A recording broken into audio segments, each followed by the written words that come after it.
पुरी रे विश्व रेडक्रॉस दिवस पालित। रेडक्रॉस विश्वर सर्वबृहत मानव सेवाकारी अनुष्ठान। यह युद्ध क्षेत्र में भेदभाव न रखी सेवा दे थाए। यार प्रतिष्ठाता सार हेनरी डुनान्टक निस्वार्थपर सेवा समस्त प्रेरणा दे चलथिबो।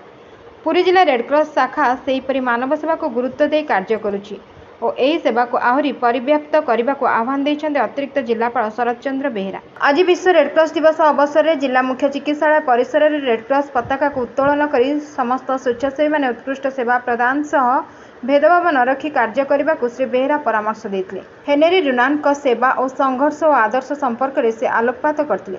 जिला मुख्य चिकित्सालय और गोपबंधु आयुर्वेद महाविद्यालय परिसर रोगी मानक फल बंटन कर कार्यक्रम में रेडक्रॉस संपादक तथा डेप्यूटी कलेक्टर प्रफुल्ल चंद्र मिश्र, सूचना लोकसंपर्क अधिकारी संतोष कुमार सेठी, सहकारी जिलापाल पंचानन परिजा, कर्मचारी रमेश चंद्र बेहेरा, जिला ओसडामा प्रकल्प अधिकारी सुकांत कुमार दास, जरूरी विभाग उपविभागीय अधिकारी मंसूर अली शाह, कार्यकारिणी सदस्य मधुमिता महापात्र, राधाकांत दास, नारायण चंद्र दास, जूनियर रेडक्रॉस अधिकारी विद्याधर मिश्र, युग्म संपादक गीतांजलि पंडा, कार्यकारिणी सदस्य जयंती महापात्र, निर्मला फतेह सिंह, सदस्य श्यामप्रकाश सेनापति, रेडक्रॉस कर्मचारी आदित्य कुमार बराड़, विश्वभूषण दास, आजीवन सदस्य, जूनियर रेडक्रॉस सदस्य, विभिन्न शिक्षानुष्ठान छात्र छात्री प्रमुख जोग देथिले। Bureau report Ekamra news agency.